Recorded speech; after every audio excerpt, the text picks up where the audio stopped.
So eto, medyo malapit na kaming matapos. Ayan, at dalawang 16 kilowatts. So lalagay na lang ng para sa parallel. Naka-off pa naman yan. At yung apat na battery. So tuturo natin mamaya kung paano yung pagpaparallel yan. Kasi ayan, makikita nyo 67% lahat yan eh. At ayun nga 1,200. So, apat na 300 yan, kaya 1,002. So, may tamang setting dyan ng pagpaparallel. At malalaking kable ginamit natin dito. Dalawahan sa battery cable. Yan o. Dalawang positive, dalawang negative. Ganun din sa kabila. At gumamit pa tayo ng bus bar doon. So, isa-set natin mamaya ito ng parallel. At i-test natin kung gagana na lahat. At syempre kasama yung APS. Ayan o. So yung transfer switch na yan ay madali lang naman na i-connect, no? I-wiring. Ang mahirap lang pag malalaki ang kable, kagaya nito yung ginamit natin. At wala namang masyadong setting dyan. Push button lang kailangan natin paganahin. Kung gusto natin yung manual, ayan, ipapress lang natin yun. Gagamit tayo ng manual dito. So, ito may mga controls ito. May kanya-kanyang purpose yan, no? Yung mga controls na yan. At safety devices. At meron tayong improvised na bus bar para sa common connection ng grid. Ayan, so mamaya tuturo natin.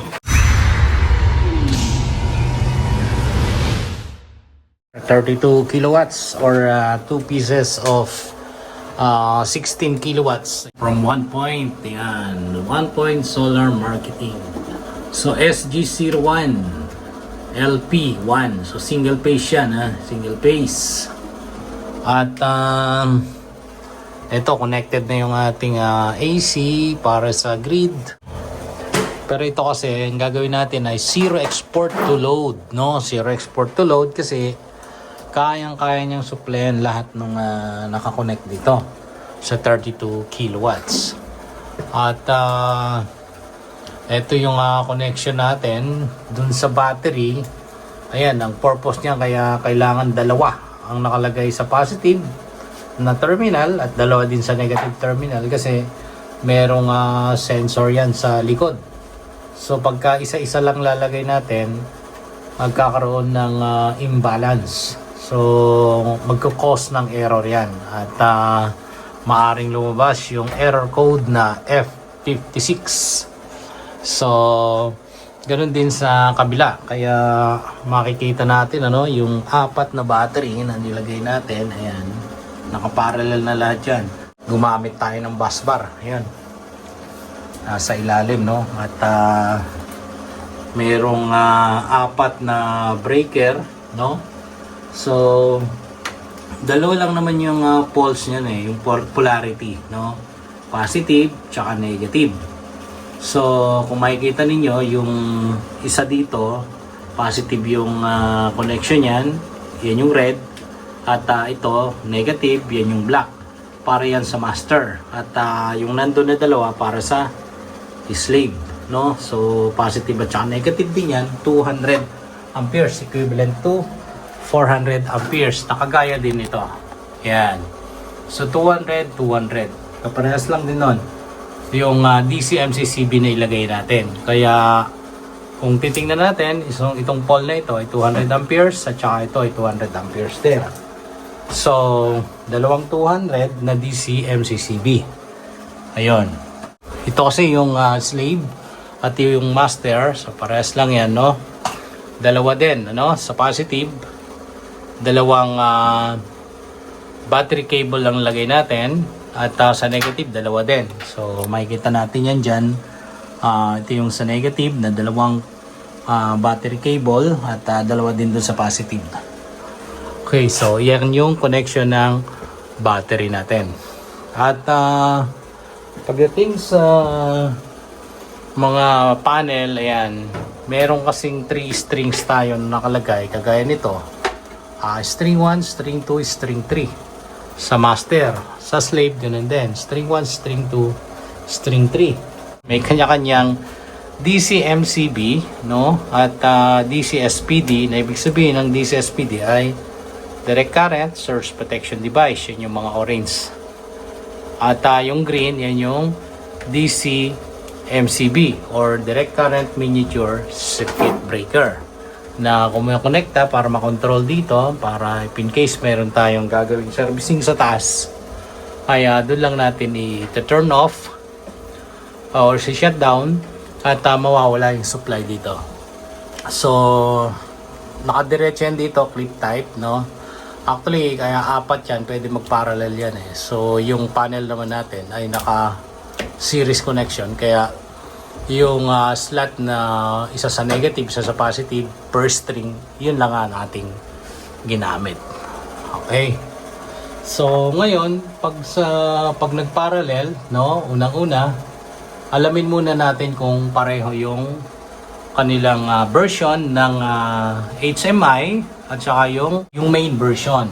Kailangan parehas yung dalawa. Kasi pag di nagparehas yun, magkakaroon ng problema sa paralleling. Okay. So, pakita ko muna sa inyo yung connection at communication ng battery. Ito, itong red na to, ito yung RJ45, no? 8 yan 8 lines yan. At pumunta yan dito sa master. Ito, sa CAN. Tapos ito yung gagawin nating master. Tapos slave 1, slave 2, slave 3. So, tuturo ko ngayon yung pagpaparallel nito. So, kung makikita ninyo, yung ating communication cable na nakakonect sa RS485, no? So, out dito sa master 1 at in dito sa slave 1. Out ulit dito sa slave 1, in naman doon sa slave 2. Ganon din sa slave 3. Out dito sa slave 2, then in sa slave 3. Yan yung number 4 na battery. So, ngayon, merong dapat na hindi natin kalimutan, yung setting ng DIP switch. Ito, DIP switch ang tawag dito eh. So, yung master natin, okay, dapat nakababa lahat yan. Yan yung 1, 2, 3, 4. Dapat naka-down yan. Itong first slave, ayan, first slave, big sabihin, naka-on dapat yung number 1. Second slave, dapat naka-on yung number 2. Ayan, number 2. Ngayon, sa number 3, ang gagawin natin dyan, yung number 1 and 2, ayan, ay dapat yun ang nakataas. Ayan, so, ulitin natin bago natin ipakita yung settings yan sa battery mismo. So, yung master naka-down lahat naka-down. Assuming okay na yung connection ng communication cable. Naka-down sa DIP switch ng master. Yung first slave or pangalawang battery naka-up. Nakataas yung number 1. Yung second slave or yung pangatlong battery, ayan, nakataas yung number 2. Tapos yung slave number 3, eto, dapat nakataas yung number 1 and 2 ng DIP switch. Para mag-communicate yan, no? Kagaya nito, naka 67%. Dapat ito yung makikita natin dun sa inverter mamaya. Para mag-communicate yan, dapat yung protocol natin, no? Sa RS485, JKBMS, makikita natin 01. Sa CAN protocol, dapat yan naka 01 din na DE. Yan ang mga choices yan. So, pipiliin natin yung DE. Ayan, so ganun sa lahat, no? Naka DE yan, no? Hindi babasahin ni inverter yan pag nagkataon. So, ganun din dito. So, slaves lahat at itong sa master, ganun din. Ayan. So, kailangan pare-parehas. At mapapansin ninyo, itong 1,200, ibig sabihin, naka-sum up na yan, naka-parallel na yan. Ibig sabihin nun. At kung bibilangin natin, di ba, 300 to, 300, 300, 300, apat na 300. So, times 4 yon. So, magiging 1,200. Pagkakandak tayo ng procedure natin, no? Ikakandak natin yung safe mode procedure natin. Ayan, so ito yung gagawin nating master at ito yung slave. Although kanina na-tap ko na yan, pero papakita ko lang kung paano yung connection ng master tsaka slave, no? So sa pagkakandak ng procedure natin, assuming na itaas na natin lahat ng battery breakers, ayan, nakataas na yan at naka-on na rin ito. So ang kailangan lang ay wag nating i-on yung on and off switch or inverter switch na nandito. So unahin natin yung sa panel. Ayan, dapat may ilaw dyan kasi para sa slave yun. At pag umilaw yan, papasok yung, ayan, pag umilaw yung red, papasok dyan yung sa panel. Then ito, ayun. So meron na rin, mayroon ng DC. Ayan. DC, DC. Ngayon, ang next natin ay yung AC. AC. Ibig sabihin yung grid. So, i-on natin to. Ayan. So, malambot lang, no? Ganda ng ating mga breakers na ganyan.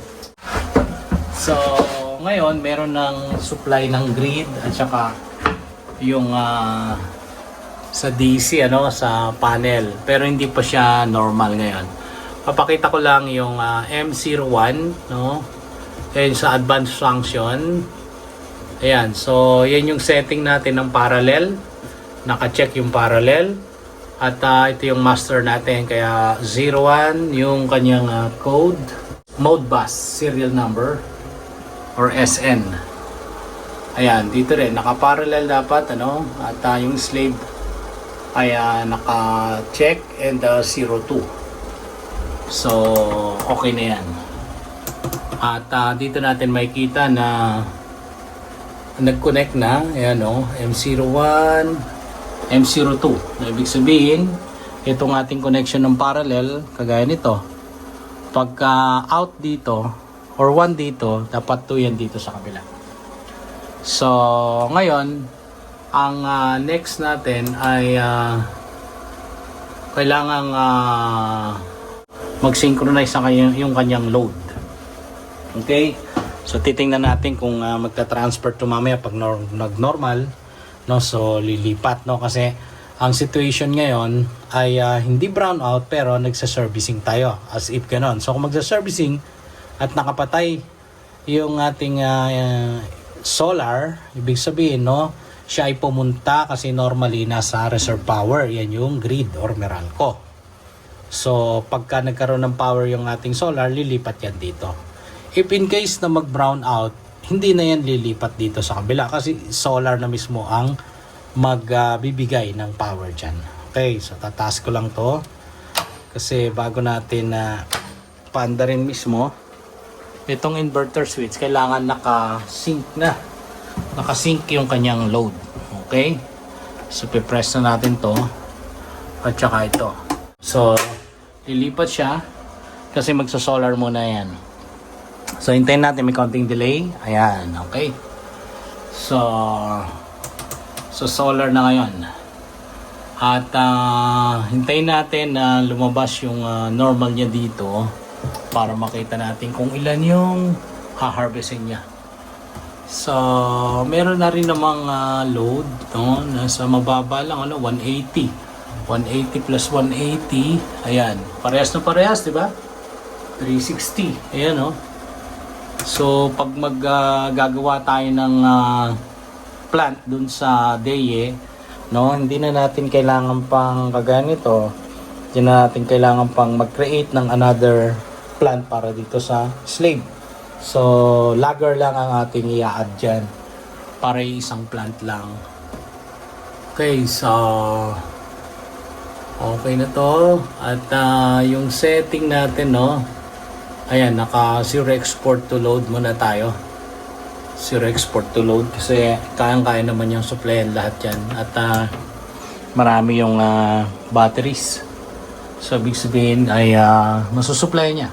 At ayun ang kagandahan, meron pa siyang sariling air condition unit. Yan, 1 horsepower. So giginawin. or lalamigin yung inverter dito.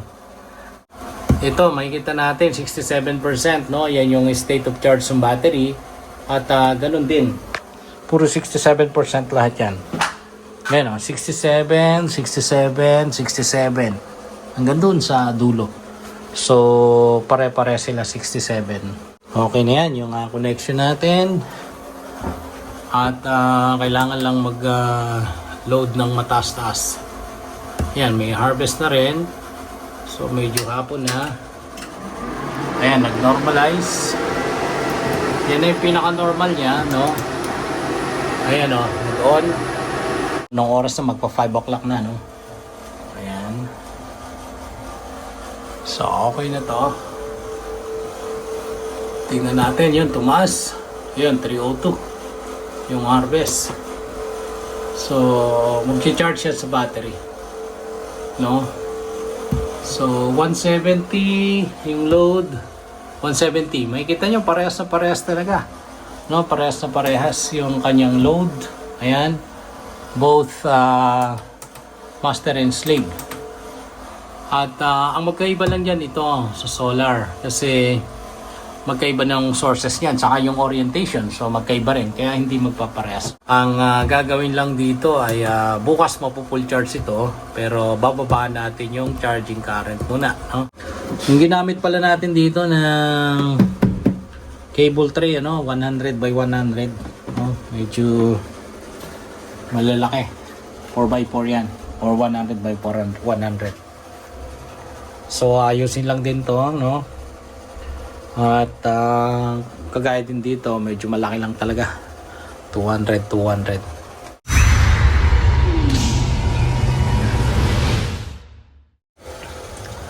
So meron tayong automatic transfer switch dito.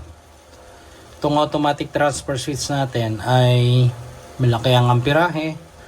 Dahil ito ay para sa AC MCCB, na ibig sabihin nun ay alternating current molded case circuit breaker. Ayan, so heavy duty yan pagka ganyan. Kasi itong bahay na to, no, medyo malaki-laki yung mga load niya. Pero kayang-kaya naman ng 32 kilowatts yan. Ito. So yung function niya, pagka pre-nest down mo ito, yan yung automatic. Ibig sabihin, pag sinut down natin ng solar, so ito yung source niya kasi, yung load ay nakalagay sa normal side at ito yung reserve side. So ibig sabihin, reserve side, ito yung DU or Meralco. No? So pagka magsa-servicing tayo, patay natin dito sa load side at ito naman ang gagana, yung sa Meralco. So ipipress lang yan dito at makikita mo na lilipat yan sa kabila pag pinatay. Pero paano kung mayroon namang solar, no? Tapos biglang nag-brown out. Ang mangyayari lang doon ay hindi na yan lilipat pa dito sa load, no? Kasi naka-normal na yan dito. Ibig sabihin, mawawala lang yung source or yung supply dito sa Meralco. So yung output niya, ayan, naka-parallel, papunta yan mismo sa load side na. No? Ayan, load side ng bahay. So, yun lang, ganun lang kadali yung kanyang connection. At kung medyo nag-iisip kayo kung saan galing yung load side, ito, galing na ito dito sa load ng load side ng inverter. Ayan, no? So, master tsaka slave. Andito yan, galing. Ito yung master, ito yung slave. Kaya pumasok yan dito sa taas at yung out niya, no, power side, load side, pumunta rito sa power side na automatic transfer switch. So yun lang, ganun lang kadali yan.